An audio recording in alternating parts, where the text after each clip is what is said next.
Bienvenidos a Cruce de Palabras por Telesur. Soy Luis Hernández Navarro y para conversar sobre el gran periodista y escritor Javier Valdés está con nosotros su editor, César Ramos. Muchas gracias, Luis. Buenos días, buenas tardes, buen día. Pues sí, efectivamente, sí, tuve la fortuna de trabajar con Javier Valdés, sus libros más importantes de periodismo, y ahora que se cumplieron ya 5 años, el 15 de mayo de la muerte de Javier Valdés, el 15 de mayo de 2017, pues seguimos con la intención de mantener vivo su legado, su trabajo, su pluma, toda esa gran sensibilidad que Javier nos compartió. ¿Quién fue Javier Valdés, César?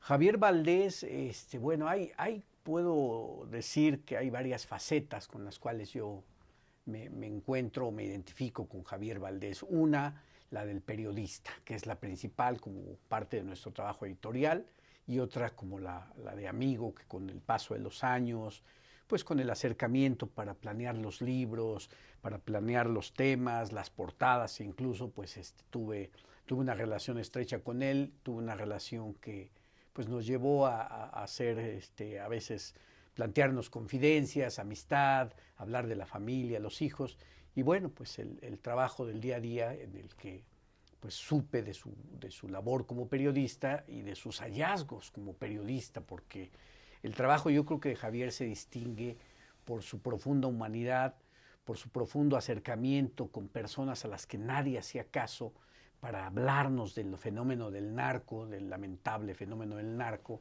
y darle voz a las personas que estaban, digamos, incluso muertas. Javier nace en Culiacán, Sinaloa. Todo mundo seguramente habrá oído hablar del cártel de Sinaloa. Así es. ¿No? Y él cuenta cómo esa ciudad comenzó a transformarse junto con el boom del mundo de la droga. Así es. Y cómo las casas o las zonas de los ricos comenzaron a ser ocupadas por quienes antes vivían en la periferia, porque se volvieron millonarios de la noche a la mañana. Y esa experiencia vital lo cruzó a él, o sea, él era un cronista, ¿no? Así es, sí. Esto que mencionas es muy interesante porque Javier hablaba en sus libros incluso como de esa evolución, ¿no?, del perfil del narco. El narco de hace 50 años, pues era un hombre que se escondía, que no le interesaba el reflector, era un hombre que hacía su trabajo, el sembrar, el distribuir, el vender, y con la intención de mantener un bajo perfil. ¿Sí? Conforme pasan los años, pues ese hombre del narco pues se convierte poco a poco en un hombre que empieza a asomarse más a la ciudad, en un hombre que empieza a participar en la vida social, ¿no? En un hombre que de repente se deja ver en restaurantes, en grandes fiestas, que organiza grandes celebraciones, hasta las generaciones actuales que son totalmente pues de estos narcos que gustan pues, ¿no?, de exhibirse, de mostrar su poderío, y que ya son sobrinos, que ya son nietos, que ya son ahijados, que ya son primos, en fin. Y Javier Valdés lo que hacía, y lo hacía muy bien, era tratar de hacer como esos retratos de estas personas, ¿sí? De este viejo narco, de este narco de la vieja guardia, pero también de este narco joven, de este narco ostentoso, y también de quienes rodeaban a esos narcos, ¿no? Entonces Javier lo que hacía era investigar porque tenía mucha información. La gente se acercaba, como tú bien lo sabes, para contarle cosas, la gente se acercaba para confiarle cosas, incluso para pedirle ayuda porque no encontraba a su esposa, o porque no encontraba a su hijo, alguna madre, porque no encontraba a su hermano, o incluso le contaban de personas que habían trabajado como halcones o que habían trabajado como sicarios y que pues su vida había pasado pues a entrar en una especie como de decadencia, y todo eso le platicaban a Javier. Entonces Javier iba armando su propio rompecabezas, porque a pesar de los amplios conocimientos que él tenía del narcotráfico a través de investigaciones, digamos, profundas, severas, académicas, ¿no?, con ese corte, con ese perfil de la investigación periodística ruda, del dato duro, en fin, pero él también al ser de Culiacán, pues conocía a muchas personas y pues la prudencia tenía que prevalecer para no dar nombres, no dar datos, no dar la cifra, para no ver en peligro su vida y aún así pues lamentablemente la perdió. Él fue fundador del semanario Río 12, allí en Sinaloa, y fue corresponsal del diario La Jornada. Él platicaba que una de las veces que más miedo había pasado en una cobertura fue cuando le tocó narrar el entierro de Nacho Coronel, ¿no? Un narcotraficante ligado también al cártel de Sinaloa, pero que tenía su base más bien en Jalisco, y platicaba cómo efectivamente había pasado miedo. Cuando uno lee su crónica de ese entierro, lo que ve es una pulcritud, una mesura, que contrasta, digamos, con lo desbordado de la situación.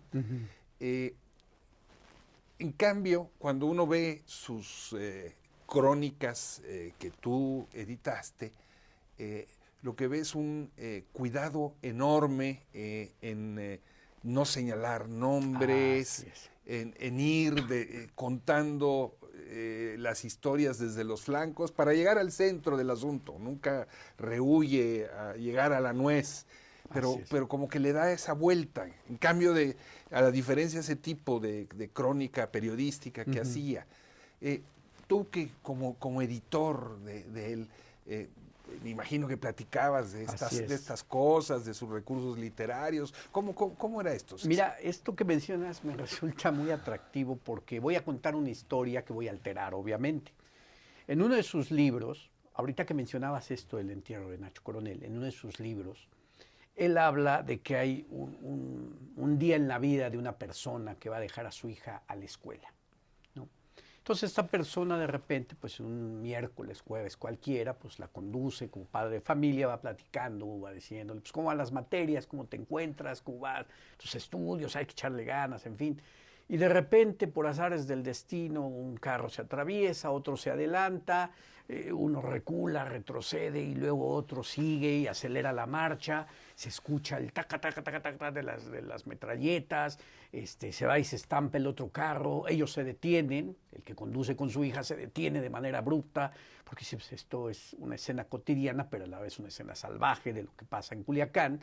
Entonces se adelanta otro carro, sigue rafagueando, le responde en la ráfaga, se adelanta y de repente se hace un silencio sepulcral. Este hombre que lleva a su hija de repente dice, bueno, déjame ir, espérate, déjame ver si puedo ayudar en algo. Entonces se baja y ve que hay una persona muy malherida, con otras dos, y solicitan que los apoyen para que los lleven a un hospital cercano. Pues como puede, se revuelve esta persona y pues hace que lleven a esta persona, incluso la lleva desangrándose, lo acompaña, solicita la ambulancia, llega con él, lo deja ahí, regresa con su hija y se va a retomar el camino. Lo narra de una manera muy cuidadosa, con gran detalle, sin hacerlo morboso ni hacerlo explosivo. Lo que él destaca es los rostros, destaca cómo llega esta persona al hospital, destaca cómo lo atienden, destaca ese silencio, ¿no?, que se da porque saben que algo está funcionando muy mal, que no es un asalto, que no es un accidente, que es como un ajuste de cuentas. Cuando él escribe esta historia, que aparece en uno de sus libros, en una de las tantas pláticas, me dice, obviamente yo no podía decir que estaba con mi hija cuando llevamos a este hombre al hospital, ¿no?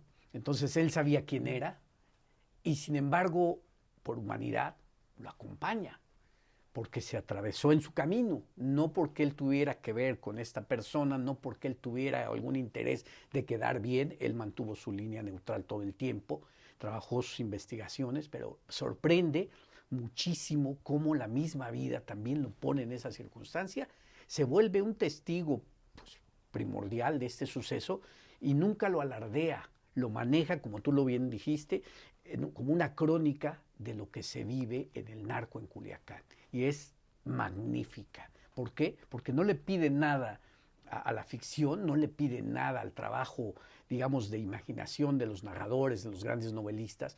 Es el día a día de un periodista que de repente se deshace incluso del trabajo del periodista para volverse un ser humano, que lleva a su hija a la escuela y que atiende esta emboscada a un narcotraficante. Él contaba una historia en la que en la cantina que luego iba para aterrizar de las cosas que había escuchado en el día, echarse ahí unos whiskies, unas cervezas, de repente se le acerca un tipo mal encarado, evidentemente un matón, y lo mira y le pregunta, usted es Javier Valdés, ¿no? Y Javier se dice a sí mismo, pues ya me llegó la hora, ¿qué me va a pasar? Y el tipo le dice, quiero platicar con usted.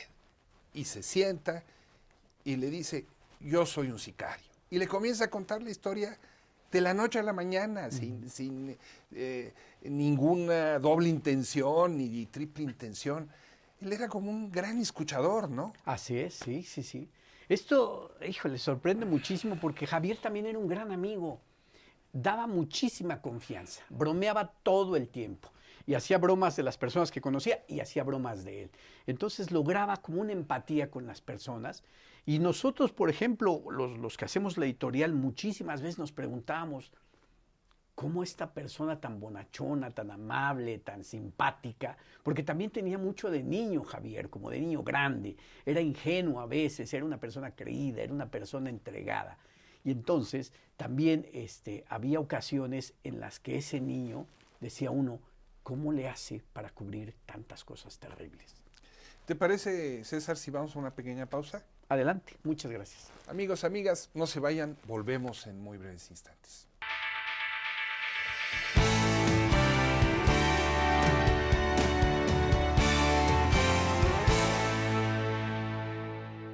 Estamos ya de vuelta con César Ramos, editor, conversando sobre Javier Valdés, periodista, escritor, uno de los más profundos conocedores del narcotráfico mexicano, asesinado un 15 de mayo de hace 5 años. César, el último libro de Javier, el libro que trabajó sobre los periodistas. Así es. Me decías aquí fuera de cámaras que es un libro que se está volviendo o sigue siendo actual. Sí, Narcoperiodismo es el libro. Y hay historias que parece como si fueran el retrato de lo que le ocurrió a Javier, el retrato de lo que pasó con estas periodistas asesinadas en Veracruz hace unas semanas, ¿no? Hace unos días, mejor dicho. Este libro que habla de cosas que a veces se atienden poco, como es el trabajo del periodista mexicano que pide asilo, por ejemplo, ¿no? O del periodista mexicano que tiene que aceptar el mandato de los, digamos, de grupos organizados, porque si no, pues está en juego no solo su vida, sino la de su familia.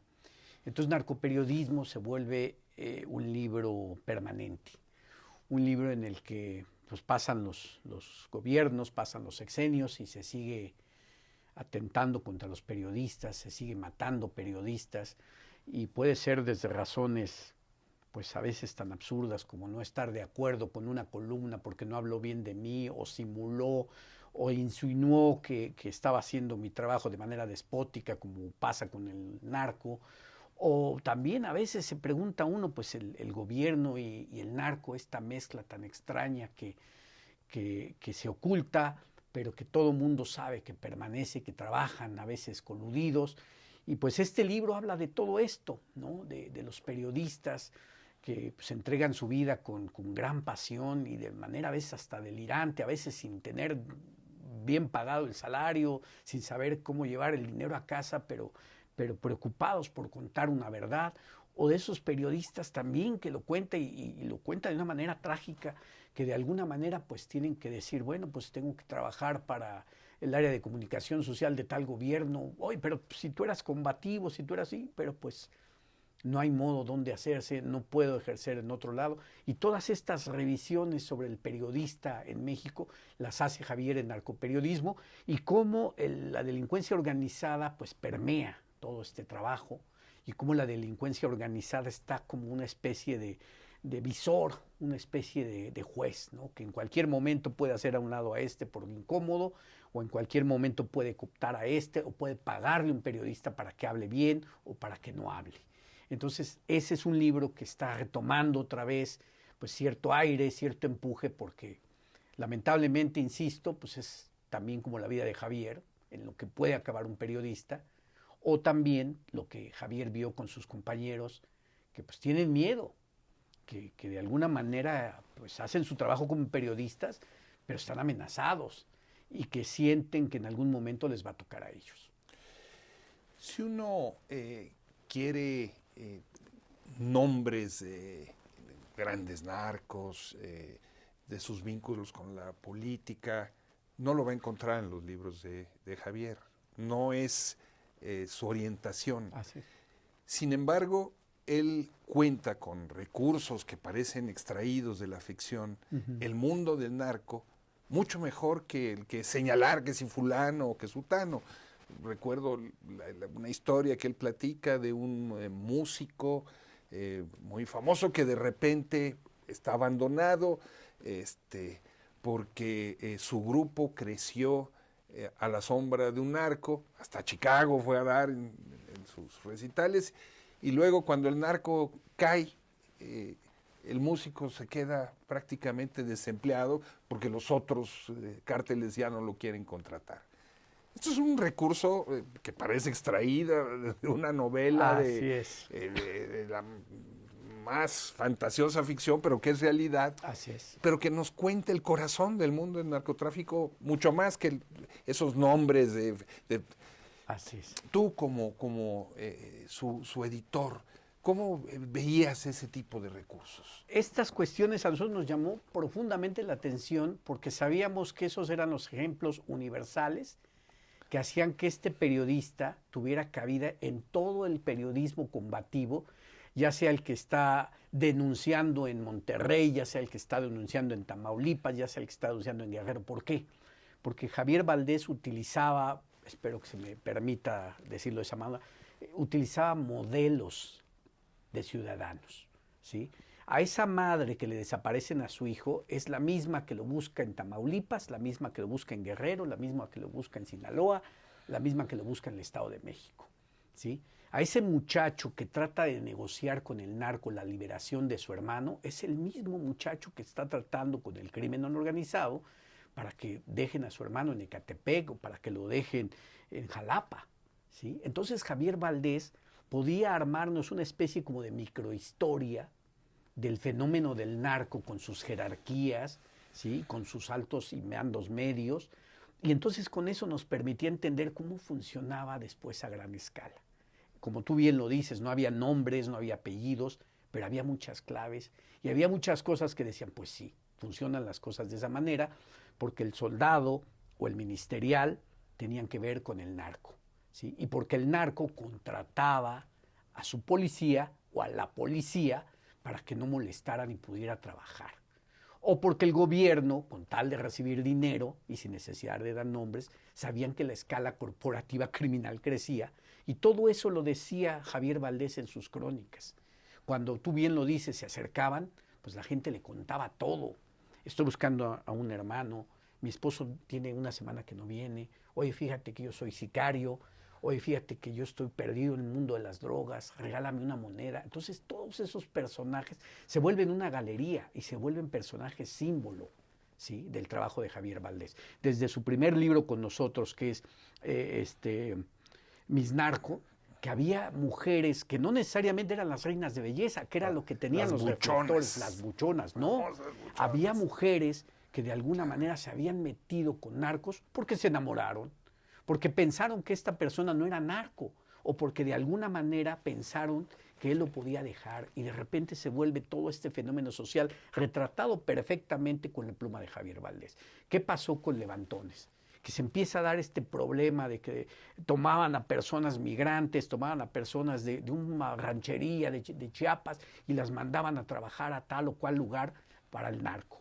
¿Sí? Entonces se vuelven, insisto, elementos que son símbolos, porque eso pasaba en México y pasa, ¿sí? Cuando todavía no se hablaba tanto de este problema de la migración y de estarlos agarrando y llevarlos al narco, ya estaban operando esas células y Javier lo dejaba en sus libros. Hay un libro que se llama Con una granada en la boca, donde habla de una mujer que parece ser que era enfermera, no recuerdo tantos personajes, y que por azares del destino se le incrusta una granada. Entonces ese título que puede aludir a una fruta fresca, dulce, sabrosa, se convierte en una metáfora del dolor, porque hay la imagen en el libro, la imagen con palabras, no con fotos, sino la imagen de esa mujer que tiene una herida en la boca, que la hace verse, digamos, como un ejemplo de lo que puede llegar a ser el narco y sus mentados daños colaterales. Entonces Javier rescataba todas esas minucias, todas esas historias y las transformaba en elementos narrativos universales. Javier era, lo platicamos hace un momento, corresponsal del diario La Jornada, tenía que enviar sus notas todos los días, al mismo tiempo breves y sustanciosas, como es la dictadura del espacio para los corresponsales en provincia, en los periódicos que se hacen en la Ciudad de México. Estaba haciendo sus reportajes en el semanario Río 12 y dando información y conduciendo. ¿A qué hora sacaba tiempo para hacer sus libros? Bueno, es lo que contaba. ¿Tenías tú como látigo? ¿Estás tú de fíjate que con Javier no. Era muy interesante. De entrega, eso es muy común. Eso que dices es totalmente común. Uno a veces tiene que estar ahí fastidiando a los pobres autores. Oye, quedaste en 3 meses. Oye, ya se acerca y mándame adelantos. Con Javier era muy disciplinado. Él contaba que pues todo su trabajo del día a día pues lo tenía que cumplir en horario de oficina, en horario de cantina, porque se vuelve también una oficina, claro, la cantina, ¿no? Es un anexo. Así es. Entonces, lo que él hacía era trabajar en la tarde-noche, o mejor dicho, en las noches. Entonces programábamos los libros, decir, Javier, necesito que tu próximo libro, más o menos, como qué temas vamos a trabajar, vamos a suponer que fuera el de los morros del narco. Bueno, pues los morros del narco, ¿qué te parece si los sacamos en abril del año que entra? Entonces estamos ahorita en mayo, pues ¿qué te parece si lo empezamos a trabajar, a perfilar? Nos reunimos en unas 2 semanas para ver qué índice tienes tentativo, qué podría funcionar, si nosotros tenemos alguna sugerencia. Fijábamos 4 o 5 meses. Entonces le dábamos como esa cancha para que él de repente empezara a trabajar. Mientras tanto, pues se iba trabajando con la cuestión del contrato, se iba trabajando con la cuestión de la portada, ¿no?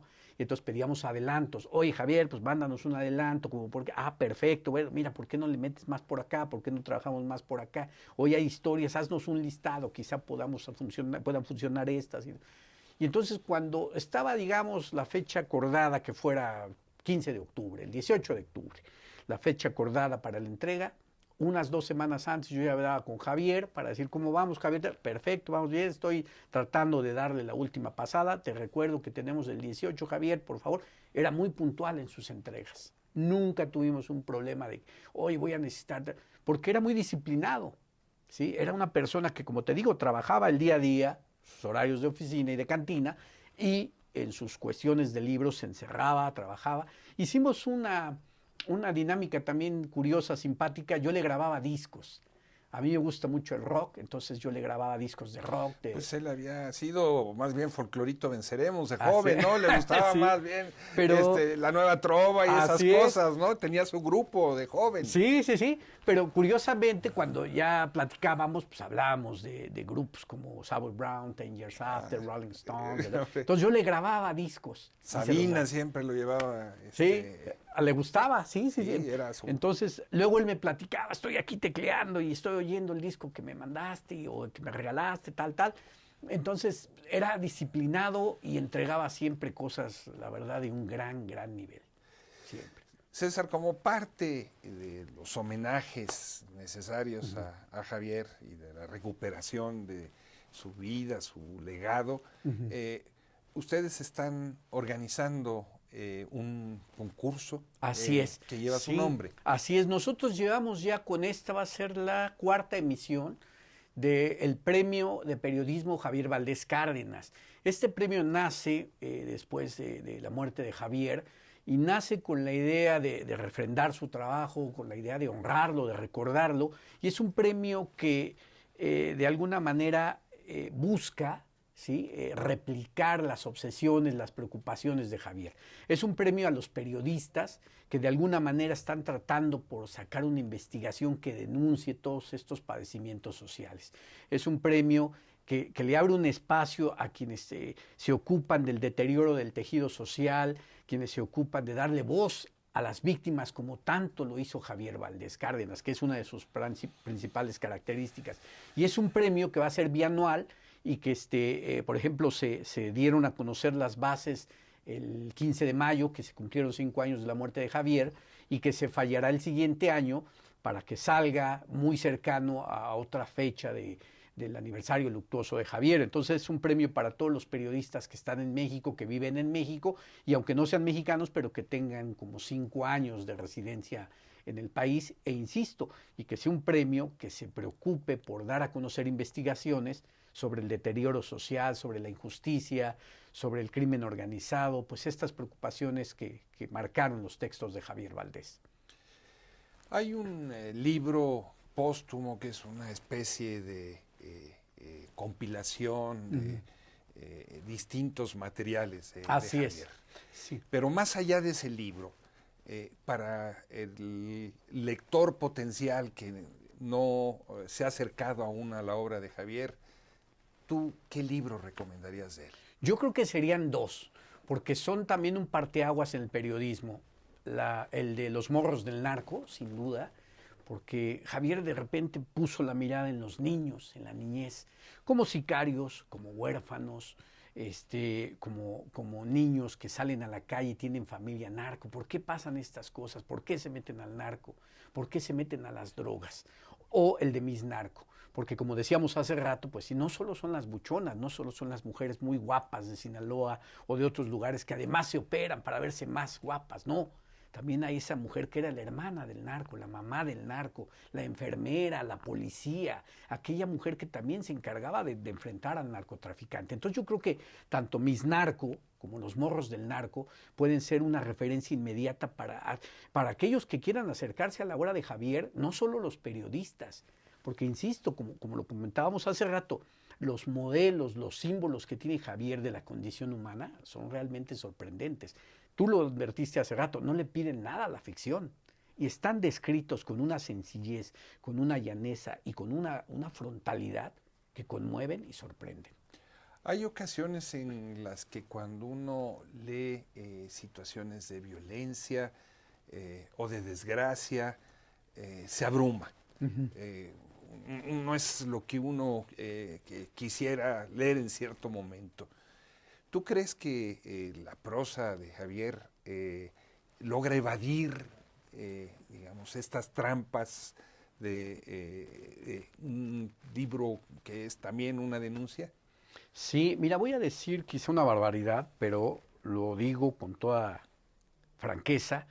Pienso, por ejemplo, en Solzhenitsyn, este grandioso escritor ruso, que en Archipiélago Gulag rescata los testimonios de los que están presos y sometidos por Stalin.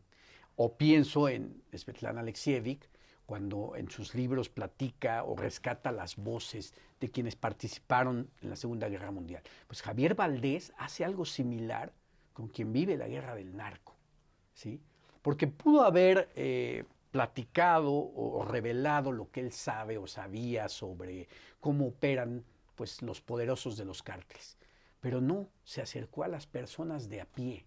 Como siempre hemos insistido, le dio voz a las víctimas, le dio voz a los muertos, le dio voz a los desaparecidos, le dio voz a quien nadie se atreve a darle voz. Entonces Javier Valdés igual platicaba con esa persona que, como lo comentaste hace rato, le cuenta que es sicario y qué hizo, cómo lo hizo, que lo mismo platicaba con esa madre que de repente pues era de las rastreadoras cuando no se hablaba tanto de las rastreadoras. O platica también sobre esa enfermera que de repente le tocó, por una de malas, morir, ¿sí? Porque llegaron a rescatar a un narco de un hospital, o por ese mecánico, ¿sí? Que le arreglaba el carro a un bando contrario, llegó y los sorprendieron y los acabaron. Entonces Javier Valdés se vuelve como ese vocero de ciertos desposeídos. Se vuelve como esa voz luminosa, sí, trágica, pero también llena de condición humana de esas personas que a veces uno no quiere ver, pero que existen en este México tan lastimado. César, muchísimas gracias por estar con nosotros gracias en este cruce de palabras. Amigos, amigas, muchas gracias por su amable compañía. Ya saben, busquen la obra de Javier Valdés. Hasta la próxima.